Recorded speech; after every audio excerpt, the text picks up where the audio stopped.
Hello everybody and welcome to Organic Gardening Together.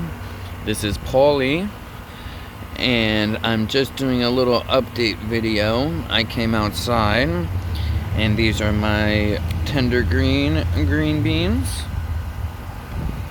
Not even that old. A little over a month. 2 days over a month. And look, I got these purple flowers.